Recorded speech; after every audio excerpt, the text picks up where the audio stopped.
Alors bonjour, encore une petite série de vidéos pour comment installer un hot wallet, parce que j'avais déjà montré une vidéo qu'est-ce que c'était un hot wallet vs un cold wallet. Je pense qu'il y a des petites images qui expliquent plus ou moins ce que c'est des cold wallets et hot wallets. Donc du coup je vais prendre les images là, les différents types là de portefeuille qu'il y a. Là on peut le voir hot wallet, cold wallet avec les différents etc., etc. Le cold wallet, on va dire, c'est le truc le plus sécurisé, c'est celui-là qui demande une action physique pour que ça soit actionnable. Et ensuite, on a tout ce qui est hot wallet. Donc, vous avez les hot wallets qui sont possédés dans les, dans les plateformes de crypto-monnaie comme Binance, Coinbase, etc. Et vous avez les cold wallets comme sont Ledger, ces cold wallets là, c'est ceux qui sont, on va dire, en termes de sécurité, c'est ceux qui sont les plus sécurisés. Donc voilà. Donc en gros, comment installer un hot wallet? En fait, ce qui permet, en fait, c'est un peu votre login, quand vous êtes sur le Web 3. Et comment installer? Il y en a, je dirais, trois, disons. Enfin, pour Ethereum, celui qui est le plus connu, c'est Rabi. Vous tapez Rabi Wallet et à mon avis ça va être dans les premiers. Et faites attention que ce soit bien Rabi.io, que ce soit pas un scam. Et là vous avez entre le desktop, mobile, etc. qui n'est pas encore sorti, mais vous avez celui-là pour Chrome. Et je pensais qu'il était déjà sur Firefox, mais celui-là c'est le meilleur en ce moment sur Ethereum et toutes ces L2. Je vais faire une vidéo sur les layers juste après parce que sinon vous n'allez pas comprendre, mais disons que chaque wallet a, comment on appelle ça, est normalement spécifié pour une crypto ou une infrastructure crypto.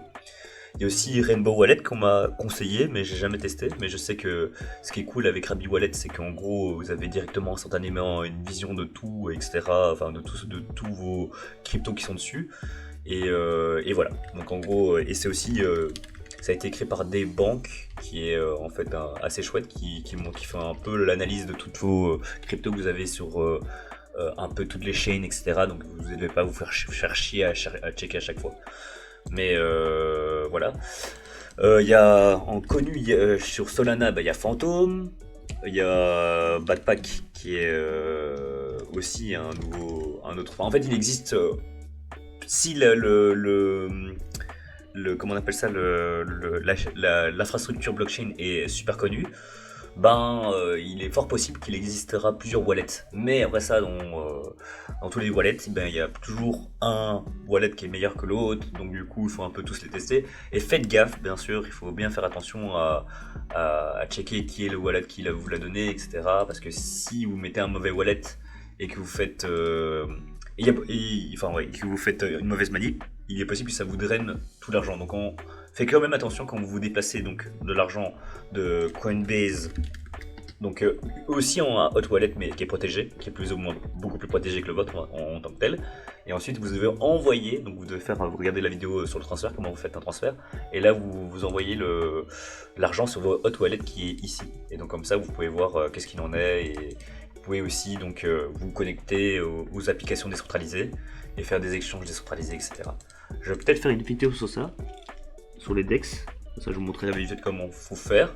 Mais c'est plus ou moins comme un plateforme d'exchange, sauf que je vais vous montrer comment ça se passe. Voilà, je vais juste vous montrer comment installer les trucs. Là, le truc, c'est que je les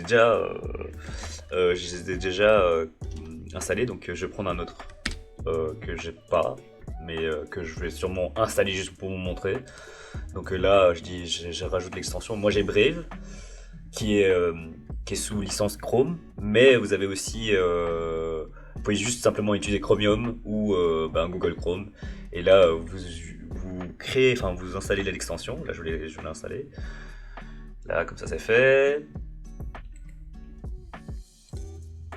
Moi, le truc, c'est que j'ai beaucoup trop de wallets, donc c'est un peu chiant à gérer, mais bon.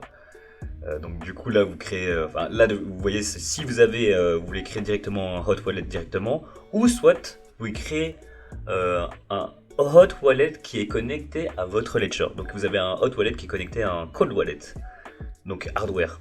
Donc là ce qui est cool avec Ledger, c'est que Ledger est pratiquement connu de tout le monde et Ils ont beaucoup de compatibilité, donc c'est assez chouette. Ils ont vraiment, c'est vraiment abusé. Ils ont vraiment, enfin, pour l'instant, c'est un peu le leader du marché. Keystone, je sais pas ce que c'est.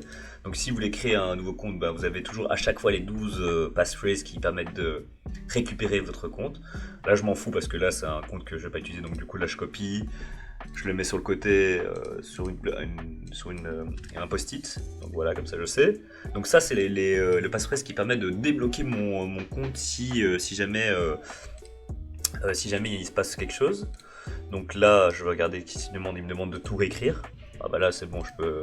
Parfois vous pouvez juste copier-coller. Donc là c'est bon. Sinon parfois il demande juste de dire ah ben alors c'est quoi le troisième mot, c'est quoi le cinquième mot, c'est pas parfois le neuvième mot et puis ensuite that's it.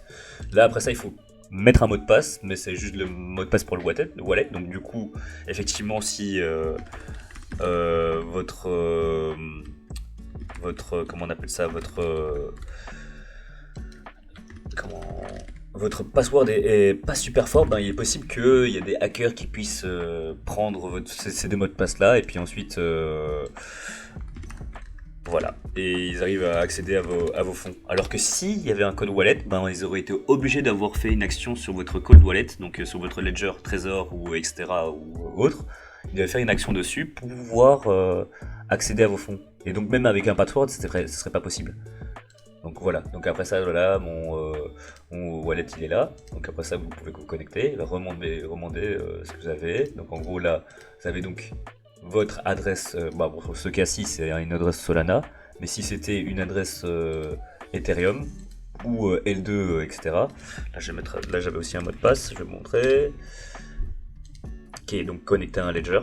Donc là je devrais pas vous montrer ça, mais bon tant pis, c'est pas si grave. Et là vous avez aussi votre compte. Donc les adresses Ethereum, ça commence toujours par un OX. Et pour les trucs, pour tout ce qui est Ethereum, etc., ou Bitcoin Wallet, Doggy Market, là, alors je vais vous montrer, là encore c'est un autre wallet, attends, si je me trompe pas sur le mot de passe d'ailleurs, hop. Bon voilà, j'ai encore oublié, donc peut-être que ça doit être ça alors, peut-être. Oh là là là. Ouais, c'est un peu chiant quand vous vous trompez de... Voilà, c'est bon, voilà. J'ai retrouvé donc du coup celui-là de Doge, ça commence par un DD. Pour Cardano, il y a aussi encore un autre. Pour Badpack, il y a aussi un mot de passe. À chaque fois, il y a un mot de passe mais comme je disais, s'il est connecté à un cold wallet, ben vous avez vraiment peu de chances de vous faire hacker. Vraiment moins de chances. Donc moi, je conseille à ceux qui, enfin, donc je conseille pour ceux qui, qui ont beaucoup d'argent, c'est d'acheter directement. Enfin, moi je dis à partir de 2000-3000 euros, ça vaut la peine d'avoir un cold wallet comme ça. Ou soit vous investissez, vous laissez sur Coinbase et comme ça, aucun souci. Comme ça, vous n'allez pas les faire bouger, etc. Et utiliser les autres trucs du Web3 qui sont pas obligatoires parce qu'en général, je dirais que la finance décentralisée, c'est plus pour certaines personnes, on va dire, et voilà. Donc en gros, moi je suis dedans parce que je traite avec un petit peu des NFT, etc. Mais voilà quoi. Sinon après ça, je suis pas un fifou de la DeFi, mais c'est comme ça qu'on accède à tout ce qui est application décentralisée. Et bah du coup ce sera justement comment justement utiliser donc des DEX, donc des plateformes de crypto-monnaie, enfin des échanges de plateformes, mais en décentralisé. Je vais vous montrer ça juste dans la prochaine vidéo qui est juste à côté.